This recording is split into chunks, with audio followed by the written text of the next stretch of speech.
ठरवण्यात आलं की आता संविधान दिवस 26 नोव्हेंबर रोजी सगळ्या देशभर साजरा केला जाईल. 26 जानेवारी 1950 पासून आपलं संविधान अंमलात आलेलं असलं तरी त्याबद्दलची माहिती अजूनही बहुसंख्य लोकांना नाही, अधिकाऱ्यांना आणि कर्मचाऱ्यांना सुद्धा नाही याची खंत E.Z. खोब्रागडे सरांना वाटत होती. आणि त्याच्यामुळेच त्यांच्याच शब्दात जर सांगायचं झालं तर संविधानाची मूलभूत तत्व प्रत्येक नागरिकाला संस्कारित करणारी आहेत.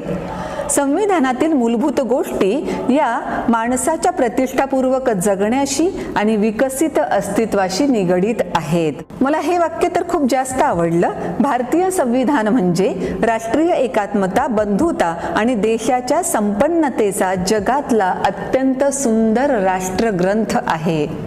आपल्या सगळ्यांना माहीत आहेच की आपली लोकशाही ही जगातली सर्वात मोठी लोकशाही आहे.